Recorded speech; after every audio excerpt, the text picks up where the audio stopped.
Welcome, everyone, to Fundamentals of Kabbalah and Chassidut. We are continuing our series, The Wandering Jew, the beautiful book by Rabbi Yitzhak Ginsburg. We are in the section called Torah and Commandments. For those who have the book, we're starting on page 122. Okay, so here, the first two are going to be based on the teaching from the Ba'al Shem Tov that we've gone over many, many times in many, many different contexts. And that is that the Ba'al Shem Tov taught that, actually, I'll just start reading right from page 122. And it's called Submission, Separation, and Sweetening. The Ba'al Shem Tov taught that all spiritual service entails three developmental stages of consciousness: submission, separation, and sweetening. In Hebrew, Hachna'ah, Havdalah, and Hamtakah. Now, before I go on, usually when I explain this three-stage development of all process, I do it in a very, very practical way, because I feel that's the way most people can relate to it. And the way I usually explain it is submission, Hachna'ah, means that if I want to accomplish something, I have a task, a mission, a purpose, I have to submit myself to doing it. I could think about it, but it's not going to go very far unless I go through the first stage of Hachna'ah, submitting my time, effort, focus to doing what I've set out to do. The second stage, again, from a very practical way, is separation. That in order to accomplish whatever I want to accomplish, I have to be able to separate and clarify that which will help me achieve my goal and that which will take me away and interfere with fulfilling my goal. That's what separation is in this context. And sweetening is, Hamtakah, is when I get to the goal that I'm happy with it. As I've explained many times, we spend a lot of time on different projects or tasks or what we feel is our purpose. And then when we get there, it's not really what we had hoped. So sweetening means that after all the hard work, I'm happy with the results. And that happiness, the greatest sweetening is to acknowledge and thank and praise God for helping me to accomplish this. So all of that is the way many of you have heard me explain this process. But now Rav Ginsburg is going to do it in a more spiritual way. And of course, there's absolutely no contradiction between the practical application of this three stages of development and the way Rav Ginsburg is going to explain it now. So here's what he says. Submission means lowering the ego by quieting the psyche. And then he brings a quote: be silent before God. In a state of silence, I am able to hear God's voice. So here, Rav Ginsburg is explaining that submission means submitting the ego to take a back seat here. Is that because if I'm going to try to accomplish something and it's all about my ego, then it's not so clear how healthy that is. I want to accomplish. We have an ego for a purpose, but not when it's overly prideful and it's power hungry and it wants to control. So here, Rav Ginsburg says submission is quieting the mind, quieting the ego, And he says, so that I will be able to hear God's voice. I'll be able to hear God's leading me to success. Separation, this is Rav Ginsburg, means circumcising the heart's coarse, egocentric foreskin, so to speak, and becoming sensitive to the feelings of others. So here again, he's explaining this in a very, very spiritual way, not really connected so much to a task or something we're trying to accomplish, but just spiritual growth. So first, we're quieting the ego, but now we're circumcising the heart, separation. A circumcision is quite literally separating the foreskin from the male organ. But here we have more spiritually the idea that our heart needs circumcision. These are words from the prophets. And here he says, and when we do that, that means that the ego is not in full force now, and we can be sensitive to the feelings of others. Sweetening means the ability to alleviate one's own anxiety and the anxiety of others through pleasant, loving, and reassuring words. So here he's describing sweetening as every day. I would imagine most of us have moments of anxiety, whether it's mental, emotional, psychological, physical.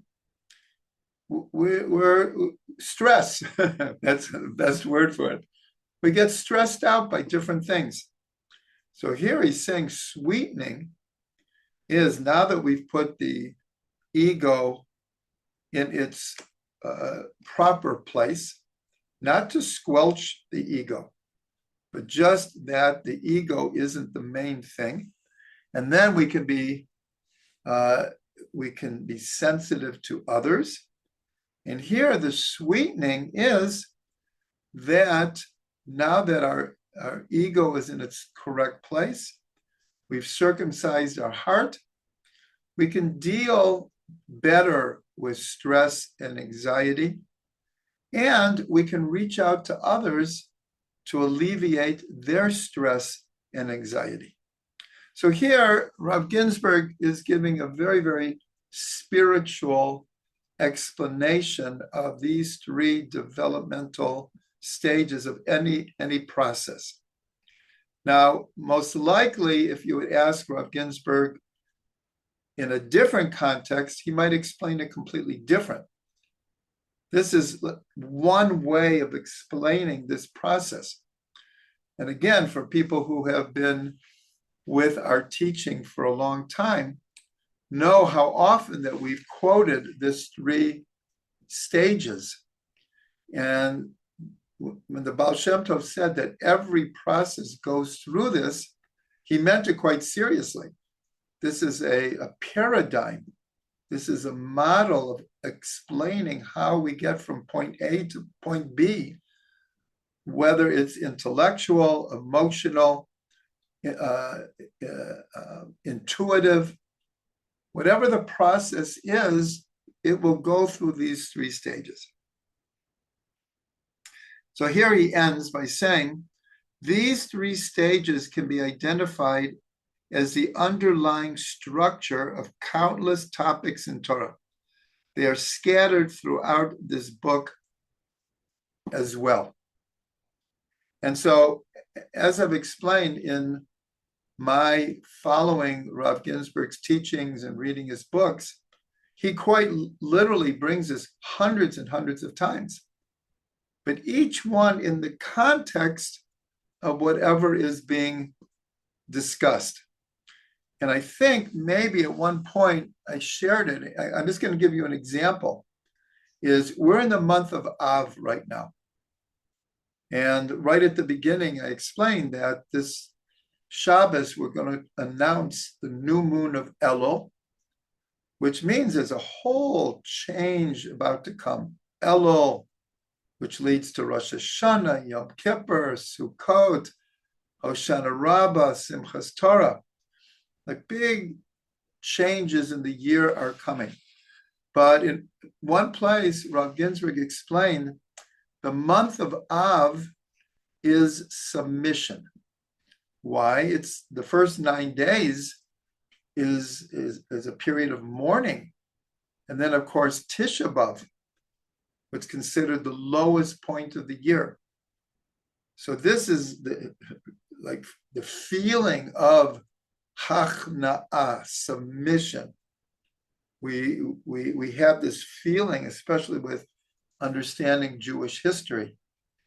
So this is Hachna'ah.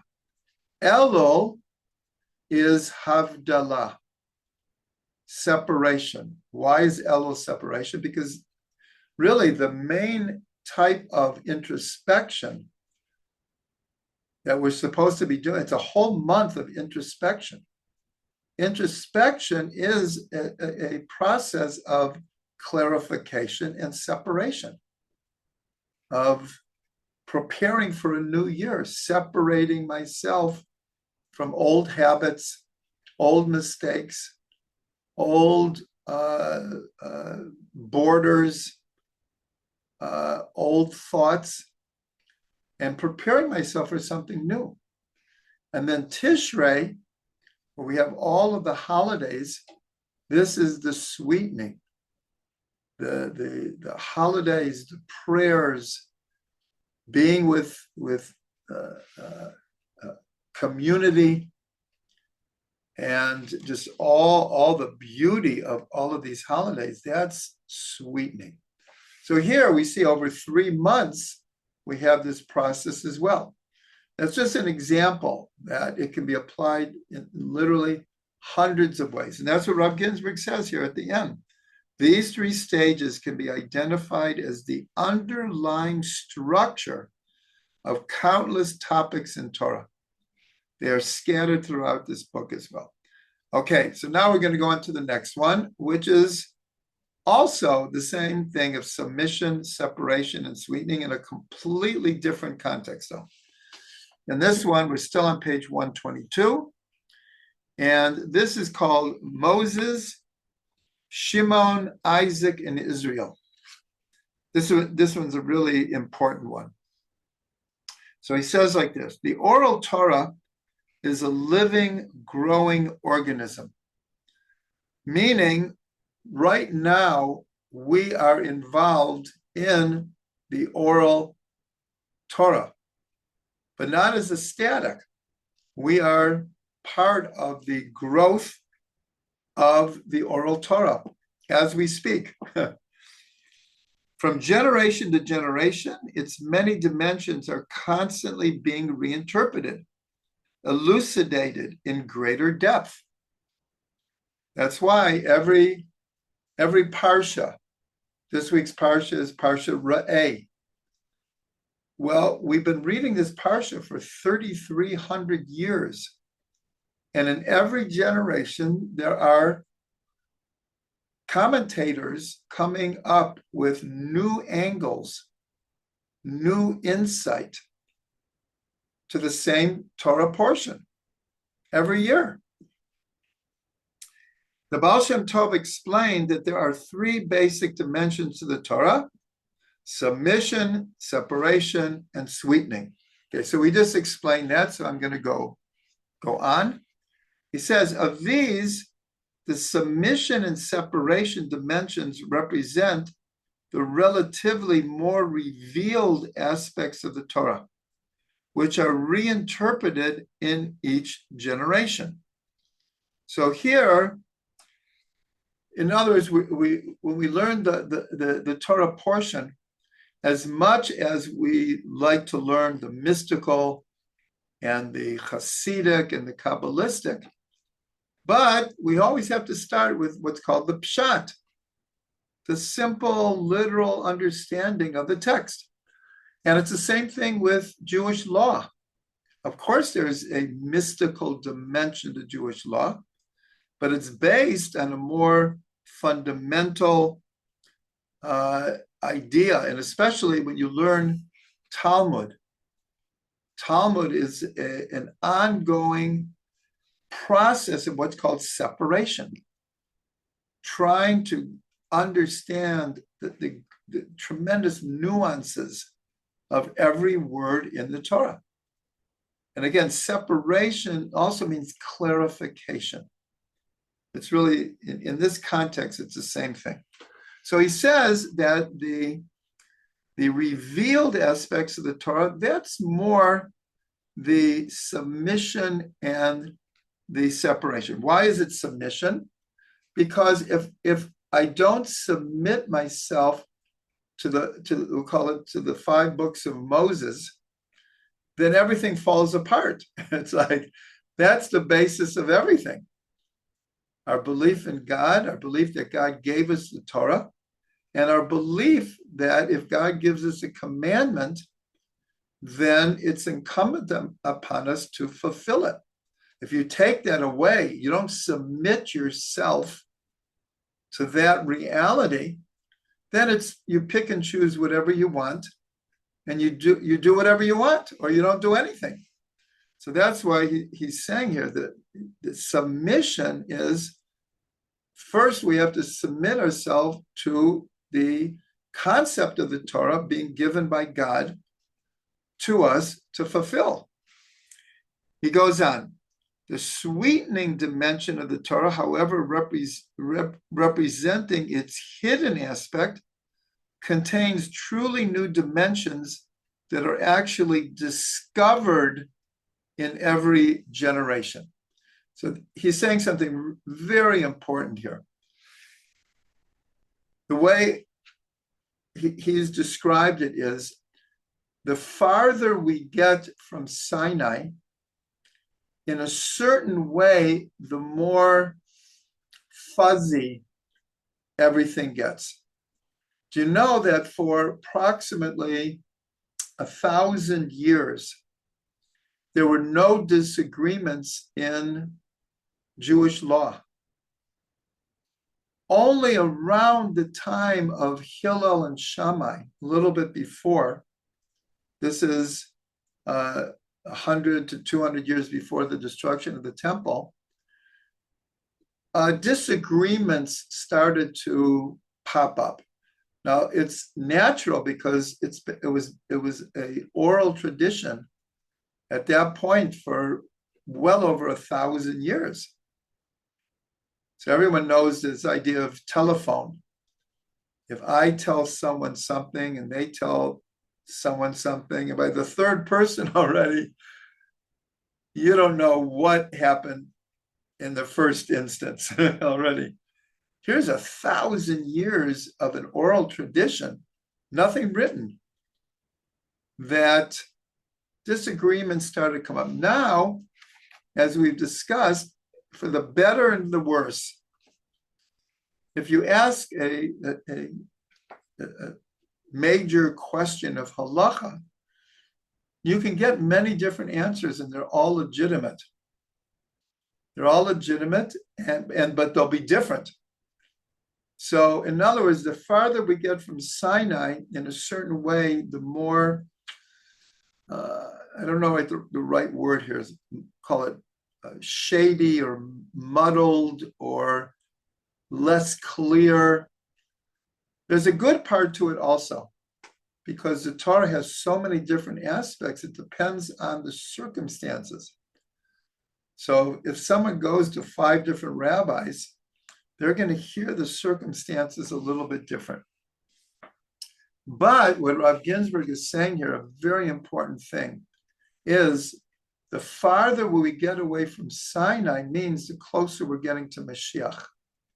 And the closer we get to Mashiach, the more of the hidden, secret, mystical, Kabbalistic dimension of the Torah is revealed. Here he says the word discovered. And that's why when, and we're gonna see this right now. Actually, I'll just read it. But in the development of Torah, in the mystical dimension, it's when you're dealing with the halacha, again, you can get deeper nuances, and especially in our age when there's so much technology and a lot of halacha, especially medical halacha and technological questions, have to be reevaluated. But with the more mystical Torah, like new things are being revealed that have never been revealed before. Never been revealed before. Okay, got it. Okay, so listen what he says. The sweetening dimension of the Torah has gone through 4 major revelations. What he's saying now is very, very important. Moses, Rabbi Shimon Bar Yochai, the Arizal, and the Ba'al Shem Tov. So in other words, he's taking 3,300 years and saying there have been 4 major developments in the revelation of the mystical tradition. It's very, very important to understand that when Moshe received the Torah at Sinai, he received the written Torah and the oral Torah and the mystical explanation of the Torah. And that held for about 1,300 years, almost 1,400 years. And then Rabbi Shimon Bar Yochai in the Zohar revealed things that had never been revealed before. Totally Torah from heaven through what's called Ruach HaKodesh, through divine inspiration, because that's the idea of the mystical tradition. New things are being revealed all the time. Again, in halacha, we're not revealing new halacha. We might be revealing how to relate to certain halacha because of the times that we live in. And that will change certain perspectives of the halacha. But here we're talking about the Zohar just revealed a whole new world. Then, approximately 1,500 years after the Shimon Bar Yochai, the Arizal did the same thing. He revealed a whole new revelation. And then approximately 200 years later, the Ba'al Shem Tov did the same thing. That's what Rav Ginsburg is saying here. We'll go on. The combined numerical value, as we know, Rav Ginsburg loves gematria. The combined numerical value of the 4 proper names that we just talked about in Hebrew, Moshe, Shimon, Yitzchak, and Yisrael. In other words, Shimon Bar Yochai, Yitzchak Luria, and Yisrael Ba'al Shem Tov. So he's just taking their proper Hebrew names. Moshe, Shimon, Yitzchak, Yisrael. All together equals 1,560, which is 60 times 26. 26, of course, is the 4-letter name of God. And 60 is a very important number because it's connected to both ego and the infinite.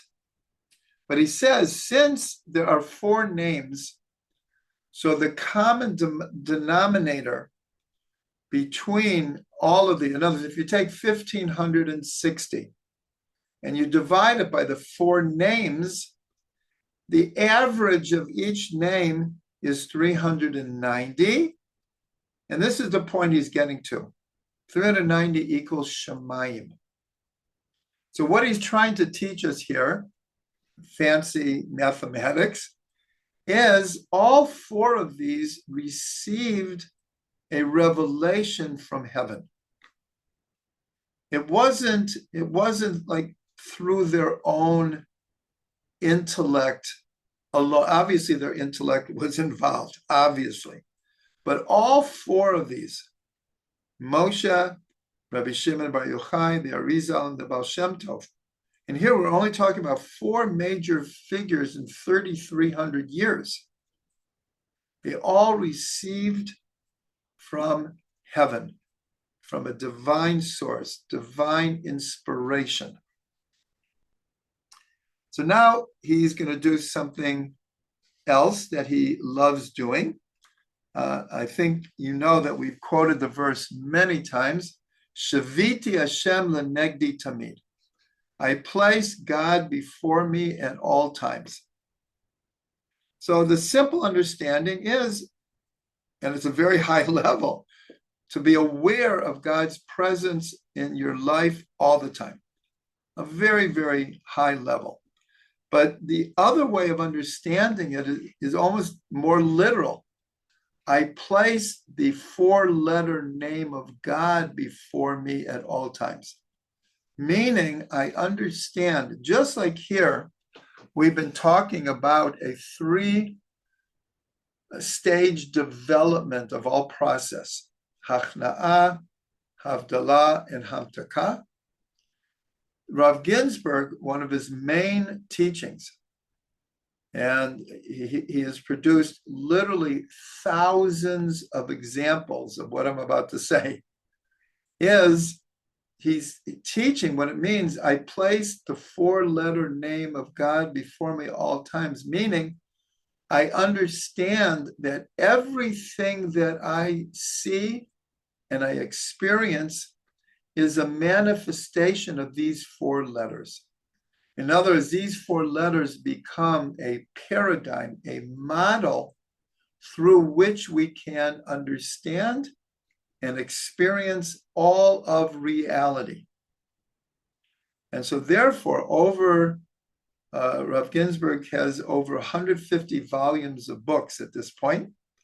And in virtually all of them, he uses this, where he'll explain whatever he's going to explain according to the four letters of God's name.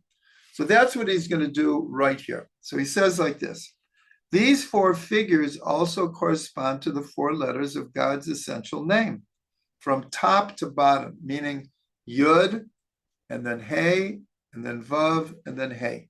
So first he says, Moses, the giver of the Torah, corresponds to the Yud of God's name, the sphera of Chachma.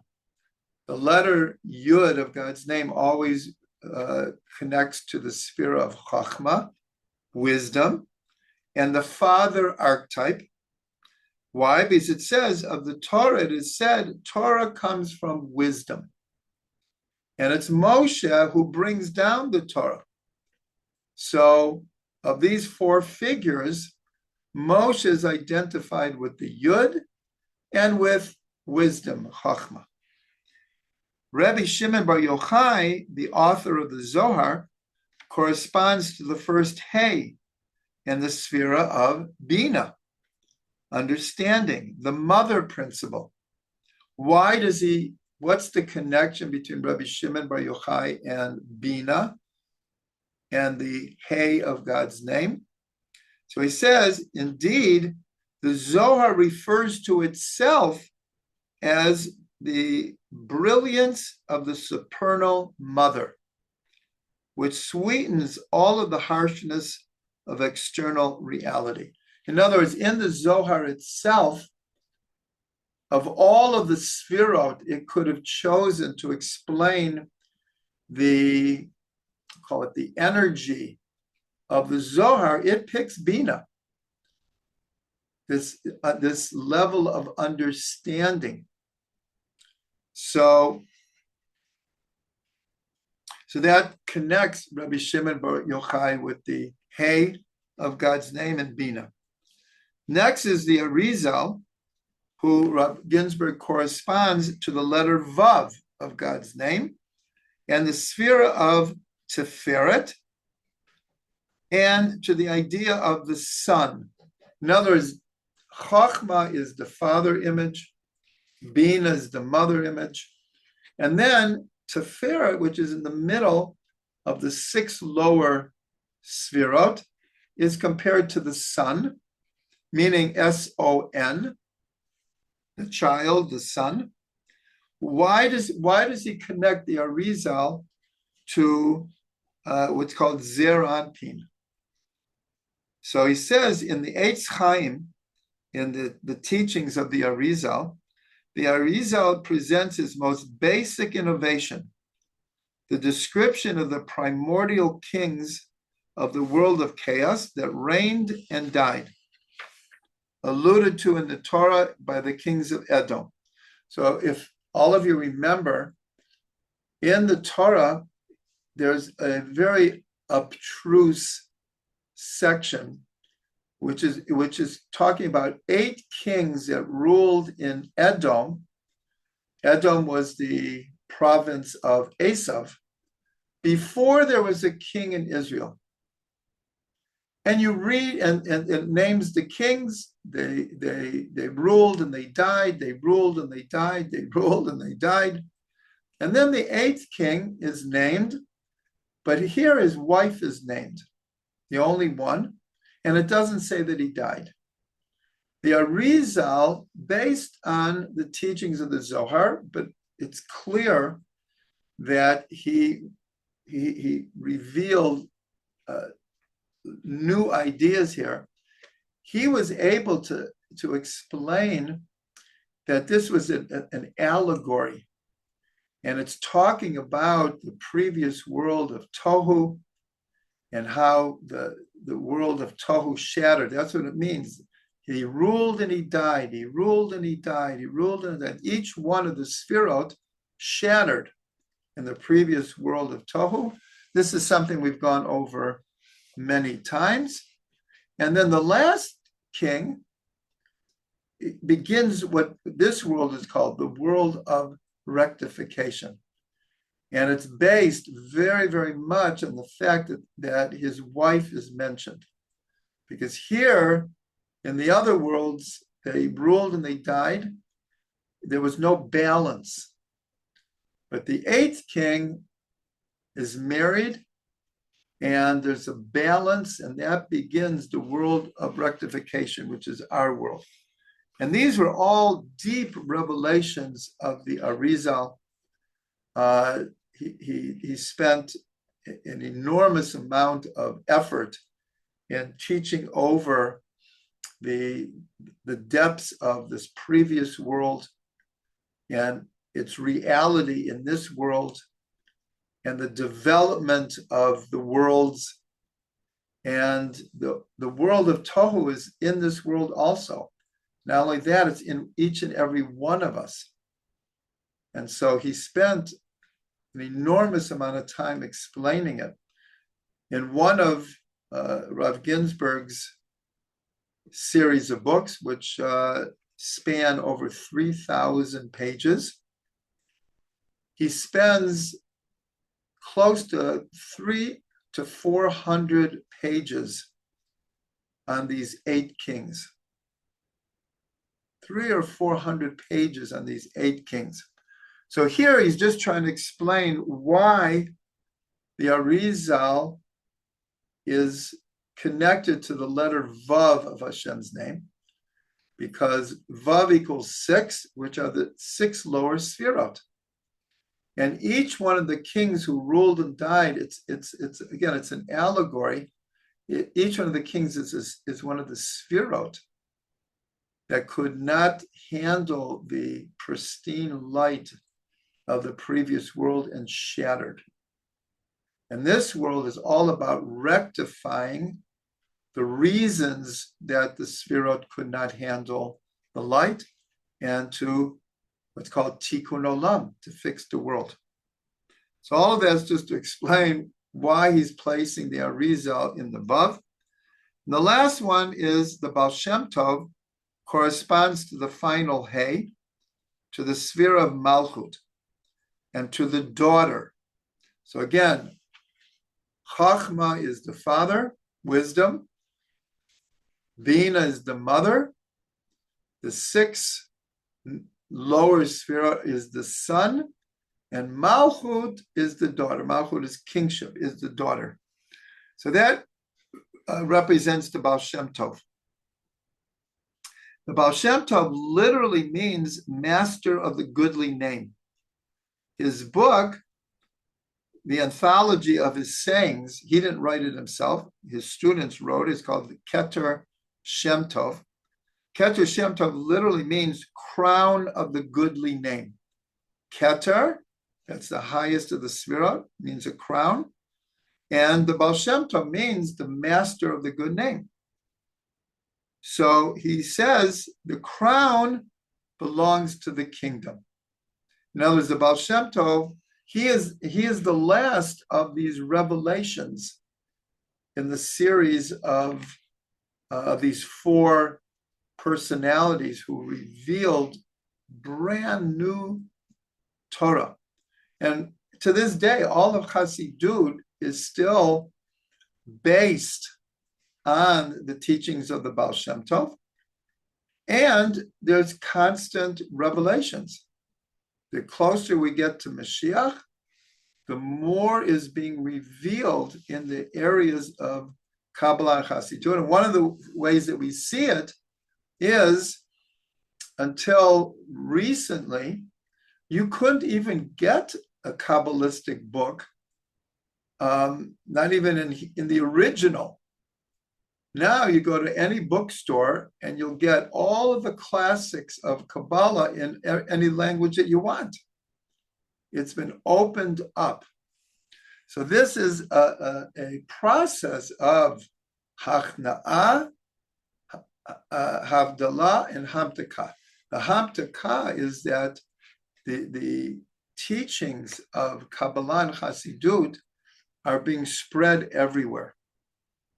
And if you remember, when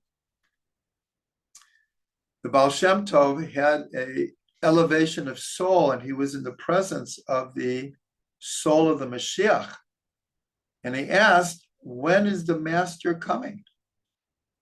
And he responded, when the well springs of your Torah reach the farthest reaches. And that became the calling of the Hasidic movement. And this is the fundamental understanding of the Chabad movement. When the Lubavitcher Rebbe sent shlichim, messengers, to the 4 corners of the world, he was fulfilling exactly what the Soul of Mashiach said to the Ba'al Shem Tov. When the well springs of your teachings reach the farthest limit, whether it's every country in South America, every campus in America, every country in Europe, many countries in Africa and Asia. I think Chabad is in 106 countries right now. But this is the understanding, and that's why the Ba'al Shem Tov is Malchut. He's the lowest one, but it's the one that will bring the Melech HaMashiach. The Melech HaMashiach. L'chaim, everyone.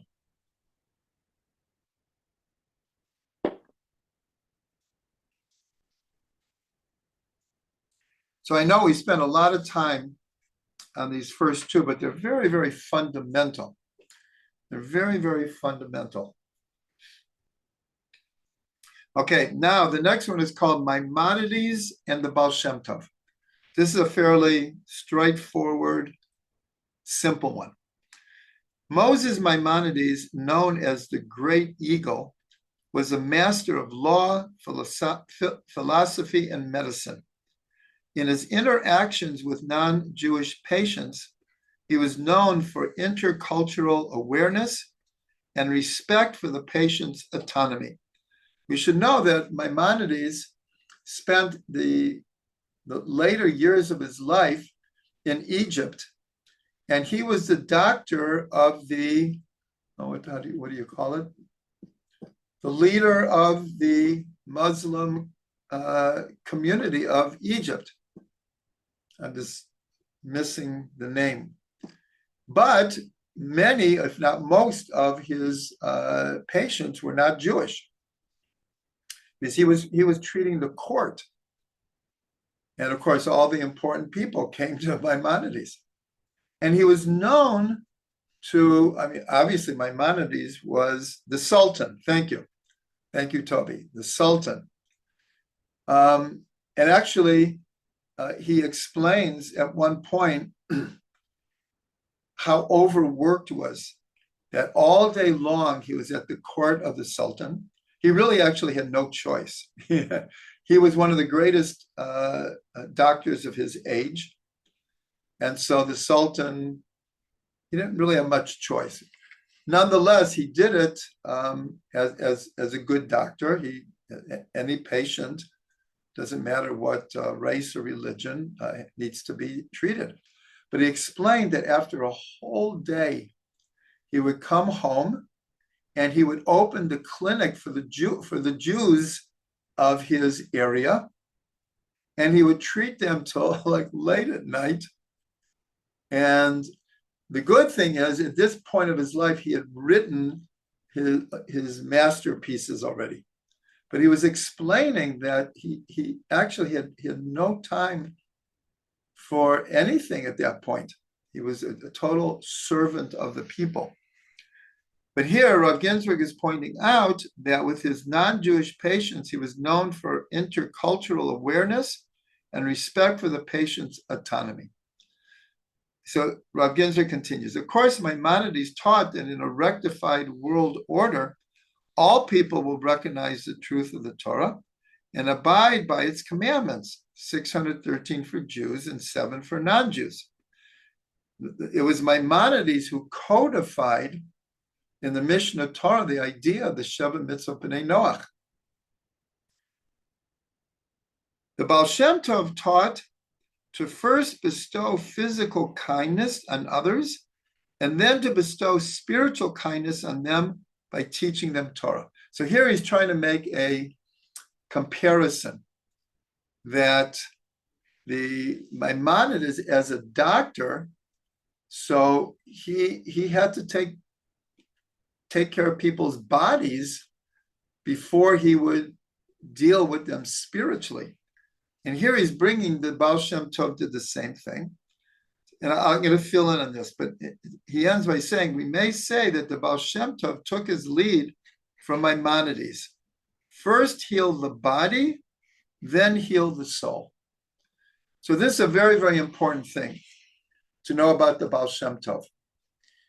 The Ba'al Shem Tov, I'm not going to go through his whole life, but it turns out he didn't know this really because his parents died when he was very young. But his parents were part of a secret society of really hidden tzaddikim that were concerned about the state of the Jewish people and were doing everything they could to help, but in like a secretive, humble way. At a certain point, the Ba'al Shem Tov became aware of what his parents had been doing, and he was taken in by the society, and he became the leader of the society. And by age 18, he was one of the 3 leaders. And the first thing he instituted, and he continued with this the rest of his life, exactly what Rav Ginsburg is saying. He was saying, first, we need to care about the Jews' dire physical situation. The Jewish people at that time were so downtrodden, so poor, so oppressed, that the Ba'al Shem Tov initiated all kinds of programs in this society of hidden tzaddikim. And then once he revealed himself, this is what he taught his students, is that we're not here just to enlighten people spiritually. Remember what it says in Pirkei Avot, Im ein kemach, ein Torah. If there's no flour, there's no Torah. If people are hungry and your family doesn't have what to eat, well, before you're concerned about how much Torah they're learning, you have to take care of their physical needs. So this is a very, very important idea about the Ba'al Shem Tov and what he taught his students and what he practiced. And here, Rav Ginsburg is just saying that the Ba'al Shem Tov might have taken his lead from Maimonides, that especially his later years, where really his whole life was dedicated to taking care of people's physical needs. Okay, what do we have time for?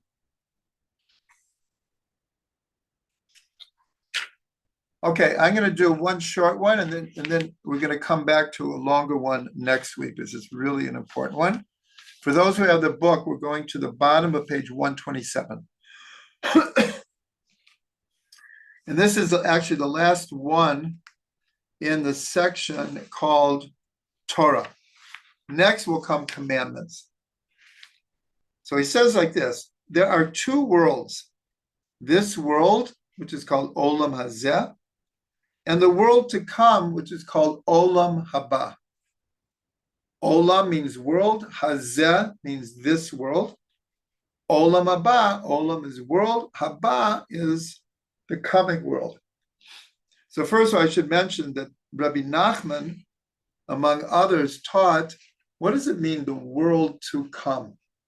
So most people understand that means it's a reality that will come at a future time. But Rabbi Nachman said that may be true, but the deeper understanding of Olam Haba is a world that is always coming into the present. In other words, the future is always being revealed in the present as well. So Rav Ginsburg says, Moses began his prophecies with the world this. His purpose was to rectify this world. What does he mean? He began his prophecies with the word this. So in Hebrew, he was the only prophet who revealed his prophecies with the word zeh. Zeh hadavar asher tziva Hashem. This is the matter that God has spoken. He's the only prophet. All the other prophets prophet with the word ko. Thus, approximately, this is what God commands. So I have to comment on that. A very, very important thing. When you read the books of the prophets, one could think that everything that's written there was like Moshe received prophecy. And each prophet wrote down in their book of prophecy, Isaiah, Jeremiah, Ezekiel, Zechariah, etc., exactly what was dictated to them by God. This is not correct. All of the other prophets received prophecy in a less clear way than Moshe did. And it was left to the prophet to reveal and express the words of God in their own words. The sages make this very, very clear. That's why if you go through the books of the prophets, you'll see very different tones, themes, poetic license, allegory, metaphor. Now, this doesn't mean that they were giving over their own teaching. No, they were giving over God's teaching, but God allowed them to do it through their own being, through their own creative literally imagination. Now, these were human beings on an incredibly high level, and they were able to channel, but not in the exact words. Sometimes yes, sometimes yes. The whole point is Moshe would say, Zeh hadavar asher tzivash, meaning what's written in the Torah is exactly what God dictated to Moses to write. So that's what Rav Ginsburg is saying, is he prophesied with the word Zeh, and what he's saying, a little bit like a play on words, is because his purpose and the Torah's purpose is to fix this world. That's why he prophesied with the word this. So now he continues. He says the word this, Zeh, equals 12. So listen to what he says. There are 12 tribes, 12 months of the year, 12 zodiac signs, and 12 senses of the soul. In Sefer Yetzirah, there are 12 senses, not just 5. They all correspond to one another. 12 is also, now he didn't mention 12 hours of the day, 12 hours of the night. And he did mention a very, very important one, which is really the source, is in Sefer Yetzirah.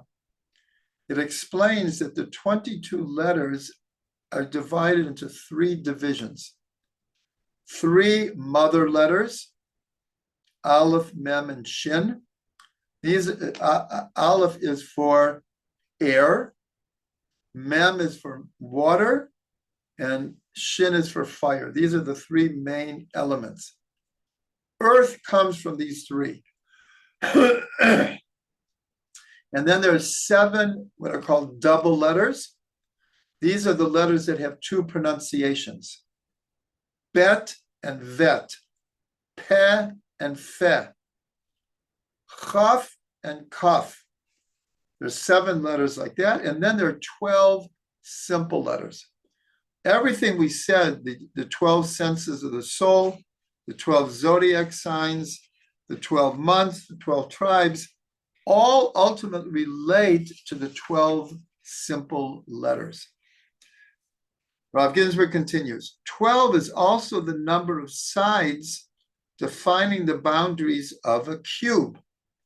In other words, if you're sitting in a room right now, all of space is a cube, an expanding cube. But if you look at a square, there are exactly 12 lines. In other words, there's 6 planes, but if you're, I see Dennis is sitting outside, so you can't do that. But if you're sitting inside in a room, and it's a square room, a lot of rooms are not square. I mean, it could be a rectangle. You'll see that there are 4 walls, a ceiling, and a floor. But if you look at the corners, there are 3 lines in each corner. So every cube has 12 lines. So he's just explaining that all of space is an expanding cube of 12 lines. All of the 12s of the world define its expansion. So listen, he ends by saying, identify with all 12 tribes, rectify all 12 senses, all year round, which are the 12 months, the 12 signs of the zodiac, 12 hours of day and night. In doing so, you assist in redeeming this world. He's saying something very, very deep here. He's very, very deep. He's saying that the dimensions of this world, the borders, the boundaries, the way we mark time and space are connected to this number 12. So he's saying, that's what he ends. He says, by doing so, you assist in redeeming this world. Because again, 12 equals the word Zeh. This world.